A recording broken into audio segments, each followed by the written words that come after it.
Okay, so let's cover strike throwing. And I've been asked this a bunch of different times this year. Why do some pitchers have better command than others? And I feel like I've addressed this in a bunch of different podcasts, but it's just still, there's just still like more because I've been struggling with this recently with my team because as a pitching guy who's a head coach, my team walks like a million hitters. We actually walk, I think it's like 8 or 9 batters per 7 innings, which is the typical game. And that's just like awful. Like I told our guys, in like the scale of what's good, below average, what's acceptable, like that many walks isn't even like it's not even on the scale. Like it's just like way out of the realm of normal and good and like being capable of playing baseball.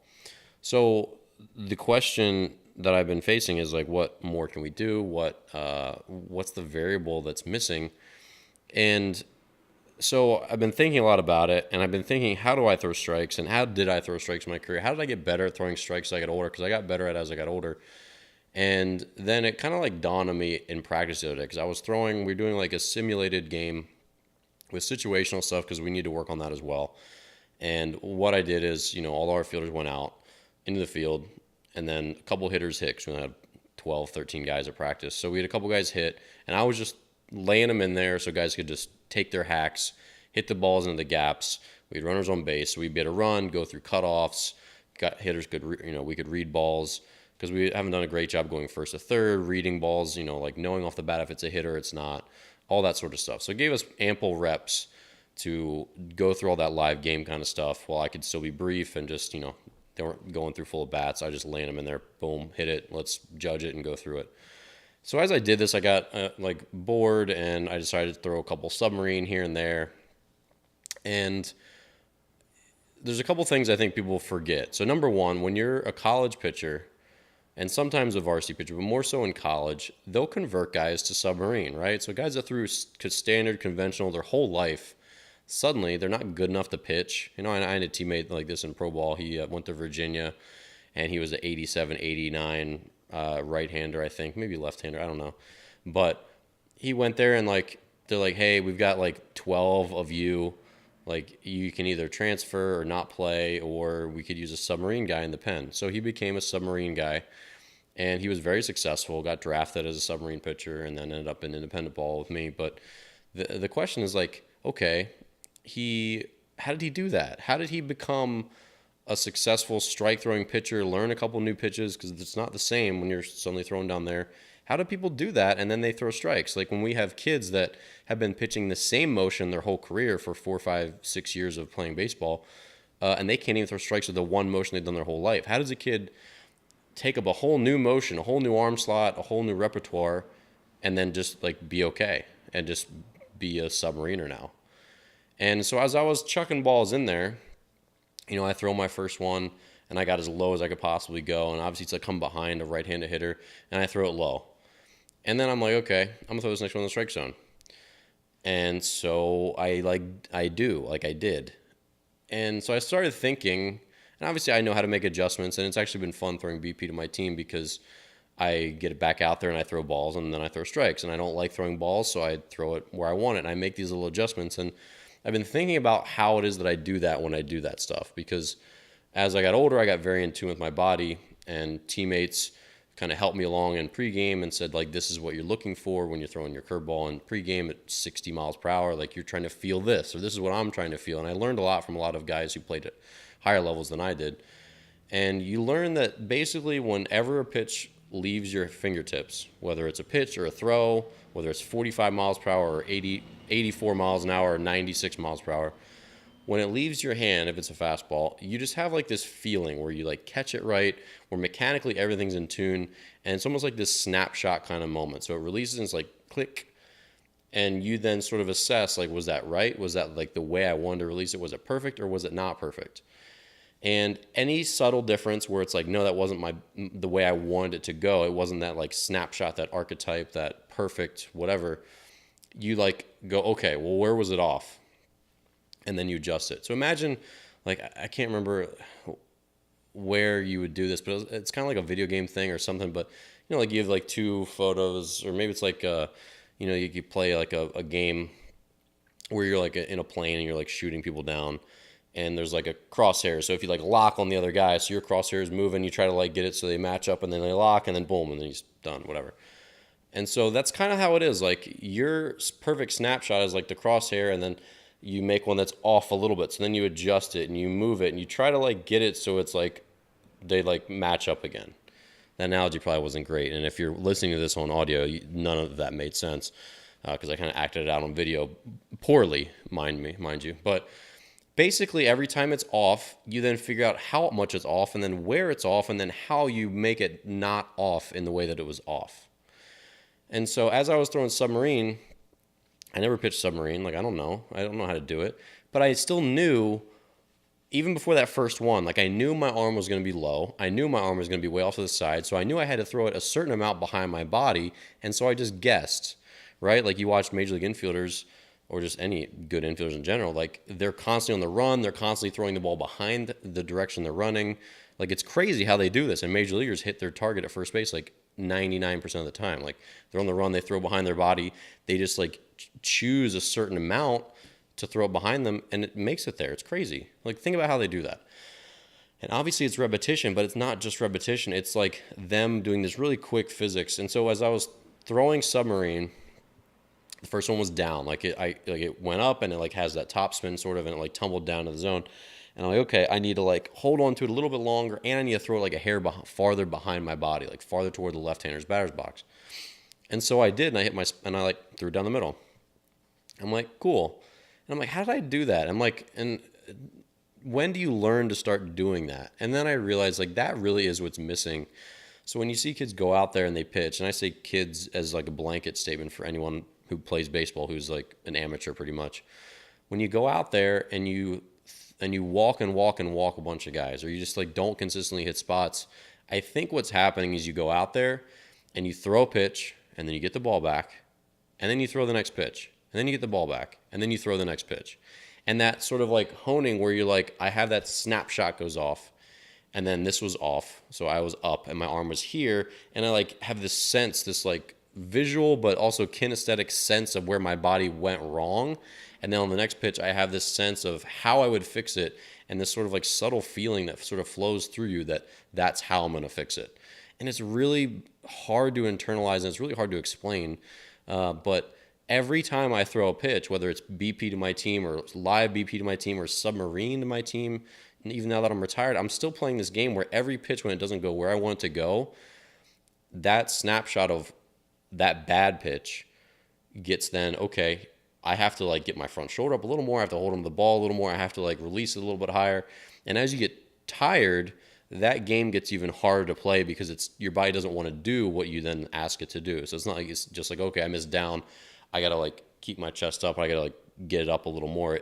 Your body doesn't cooperate as much. So then you're trying to figure out how much you have to then be off. Like you have to or how much you have to overcompensate to deal with the fatigue, because you know that, okay, the ball's going up. I'm going to try to get it down by doing this, feeling that, and like that it goes through my body, my head. But I know that since I'm tired, it's not going to be as much. So I have to compensate a little bit more than I normally would to try to get it down the zone. And it's this constant battle and this constant state of feedback, and this constant like snapshot, and then comparing the good snapshot with the bad snapshot, and then this feeling that like washes over you of like how I then do that next. That's like what pitching is. That's like what throwing strikes is. And it can't really be taught. It comes from like a really deep focus and this like kinesthetic understanding.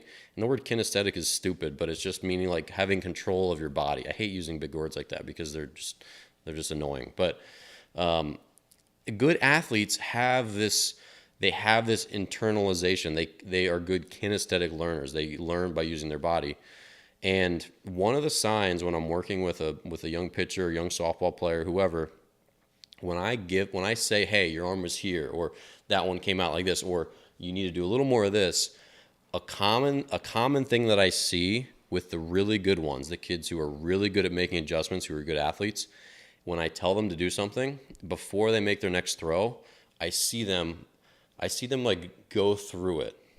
Before they don't just get the ball back, they don't just go walk back and put their hands together and make ready to make the next throw. As they're walking back and before they come set, they're thinking, And then I see them, they act out a little bit. They go, if they're a hitter, they like go, okay, it was this. If you're a parent, if you're a coach, watch closely for this. When they take a bad swing, when they start to make these little adjustments, that's them doing what I'm trying to describe and maybe doing a poor job of it. That's them doing. They're like, okay, my brain says this happened. I know it needs to be this. Let's see if I can like feel what that was. Oh, my front shoulder staying in, or like me not letting my arm fly out, whatever it is.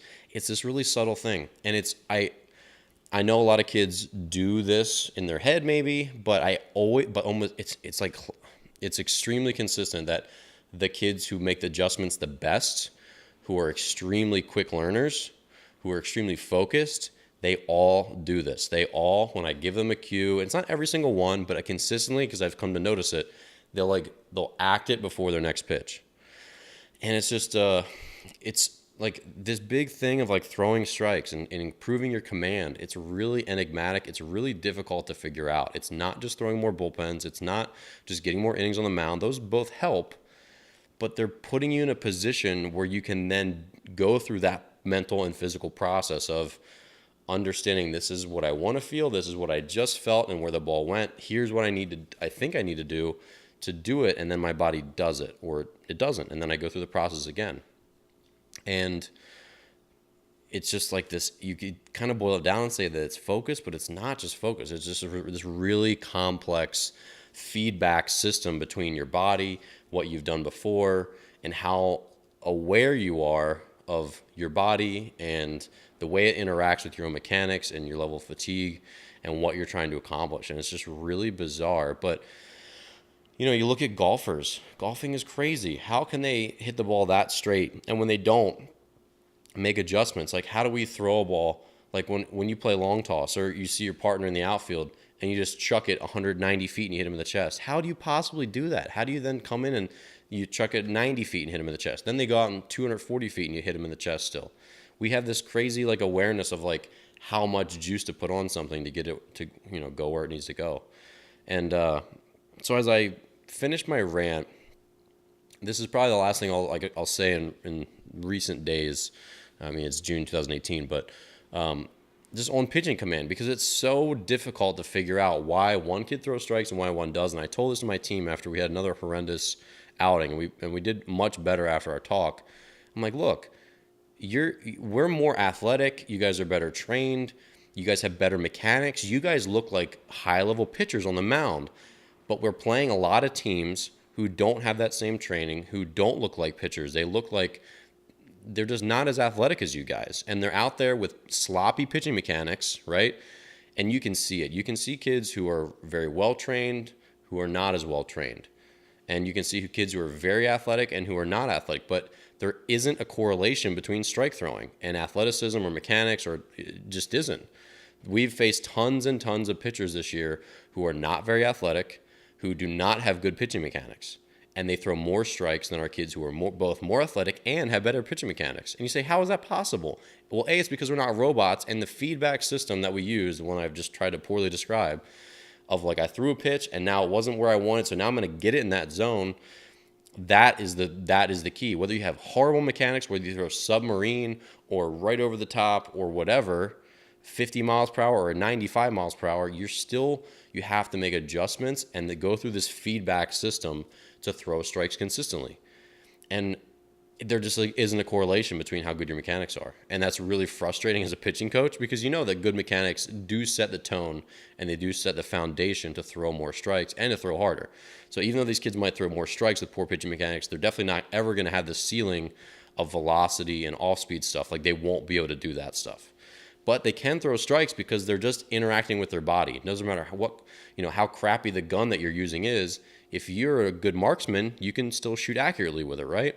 You take one of these legendary like Army snipers and you give them any gun, and they're going to be more accurate with it than some other guy, even a guy with the world's greatest, most accurate gun. It's always not user error, but it's just user competence first, right? So these kids are still masters of their own mechanics, even if they're not great mechanics. And so it just comes back to when we're looking and we're trying to assess like what's going wrong. It's up here, And it's that feedback system, and it's how in tune with your body and how much you're paying attention to what's going on when you throw a pitch and don't hit your spot. If you're not paying attention and you just want to throw the next ball, or you want to overthrow it, you want to throw it as hard as you can, or you're throwing to the radar gun, or you're just not focused, then it's going to be another ball. It's going to be in some other random location, and then you're not going to adjust the next time because you're not focused on what went wrong and then what your body needs to do to make it better next time. And I've told kids, like, that's what big game pitchers do. They have this intense focus when they have to do something. It's not when they want to do something. It's like when a big league pitcher has the game on the line and he's 0-2 on a guy, he's got two bases open, and like the tying or winning runs on third base, he's got 2 outs. He absolutely has to bury his breaking ball in the dirt. He cannot hang it over the plate, right? He must. He must. How does he make sure that outcome happens? It's this just intense focus, him summoning, okay, I know in my brain this is how it feels. This is what my body has to do to get my hand to the right position to spin this baseball so that this curveball breaks and bounces on the plate instead of staying up in the zone. And they just summon like their absolute most focus on doing that thing because they can feel it. I can in my head visualize a curveball going to any location in the zone right now because I've done it so many times, and I can like feel how it feels to like throw that pitch there. And you like summon that, and then you just focus so hard on it, like that must happen, like I'm gonna do it. And it's almost like there's a mold. So it's like right here, that's what that snapshot I was talking about. Like there's this mold, and I have to get my body into that mold. And if I get into that mold, it'll go. Just like there was that show where they had like a cutout of a person. It was like, say it'd be like a starfish, or it'd be like this, or it'd be like that. And there was like wall was coming towards this person on this game show. And they had to like get in this position so the wall would like pass through. They would go through the cutout. And if they didn't get it quite right, the wall would hit them, obviously, and it would like shove them into the water and they lose.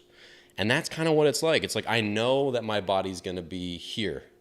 Like I know it is. So I have to get it into that mold to make this pitch happen the way I need it to happen. So I think I'm out. I think I'm out. I think as thoroughly as I could possibly explain it. And I think that's what throwing strikes is. I think that's what command is, because again, if you look in the big leagues, like Clayton Kershaw has some like the best command. This recent first round draft pick, Casey Mize out of Auburn, had like a 14-1 strikeout to walk ratio. Like that's incredible, right? And you say like, you look at him, it's not mechanics. There's a million other guys that have the same, like no different. It's up here. It's that feedback. It's they like know, and they can fit their body into that snapshot, that mold, whatever it is, and get it done. And when they don't, they're incredibly focused on fitting into that mold, that snapshot on the next pitch. So I think that's all I could possibly say on command.